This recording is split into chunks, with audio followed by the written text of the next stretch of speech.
एका कवीचं म्हणणं असं आहे, मग मला ती त्या कवीचं नाव माहिती नाही, की 4 आंधळे हत्ती बघण्यासाठी गेले. मग त्या आंधळ्यांना ते हत्ती दिसत नव्हता. कुणी पायाला बघितलं, पायाला बघणारे म्हणले खांबासारखा आहे हाती. कुणी शेपटाला बघितलं, काय म्हणले झाडू सारखा आहे हाती. काहींनी पोट बघितलं, म्हणले पुतळीसारखा आहे हाती. आणि कुणी कानाला बघितलं, ते म्हणले सुपासारखा आहे हाती. मग हे आंधळे असल्याच्या योगानं हे सगळे जे अवयव आहेत ते एकाच हातीचे असल्याच्या योगानं फक्त प्रत्येक जणांना एकच अवयव बघितल्याच्या योगानं एका अवयवासारखा जसा अवयव असेल तसा ते हातीचं वर्णन केलं. त्याप्रमाणे देव ही एकच आहे.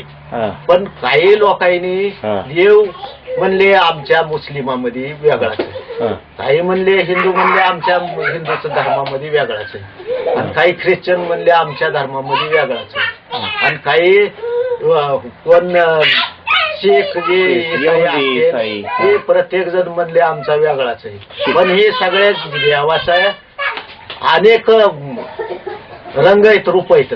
पण सगळ्या अनंत रंगापासून अनंत रूपापासून हे सगळ्याचा देवाचाच भाग आहे. मुस्लिमांचा जे देव आहे एक भाग बघितला म्हणून त्यांनी त्याच्यातच देव एक भाग आहे. हिंदूंनी एका भागामध्ये बघितलं म्हणून त्यांनी त्याच्यातच देव दिसला, आंधळ्यासारखा. मुस्लिमांना हे ख्रिश्चनांना वेगळाच दिसला, शिखांना वेगळाच दिसला. पण हे सगळे देवाचे अनेक रूप आहेत, आणि ते अनेक रूपाचा मिळून एकच अवतरित देव आहे. मग हे सगळा जर वेगळा वेगळा देव असता तर प्रत्येक देवानं वेगळ्या वेगळ्या नमुन्याचे, माझा ह्या नमुन्याचा माणूस आहे म्हणून त्यानं वेगळाच माणूस तयार केला असता. हिंदूनं वेगळाच, हिंदूच्या देवानं वेगळाच तयार मूर्ती केली असती, मुस्लिमाच्या देवानं वेगळीच मूर्ती तयार केली असती.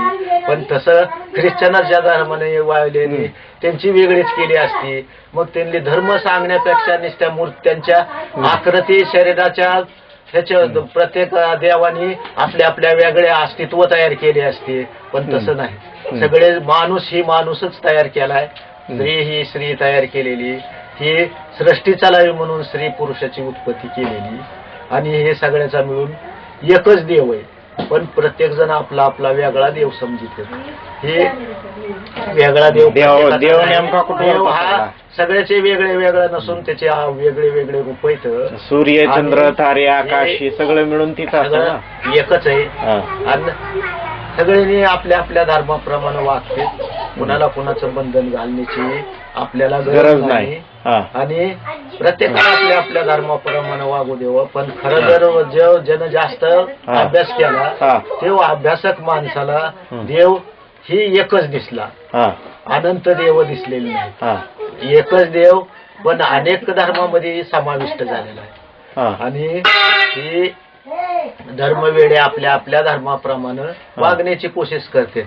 पण कुणालाही वागण्याची परवानगी द्यायला काय हरकत नाही, ज्याची ते आपल्या आपल्या श्रद्धेप्रमाणे सेवा करते. प्रत्येक धर्मामध्ये सत्य आहे ना, मग आणि प्रत्येक धर्म ही सत्य धर्म सांगू शकत नाही.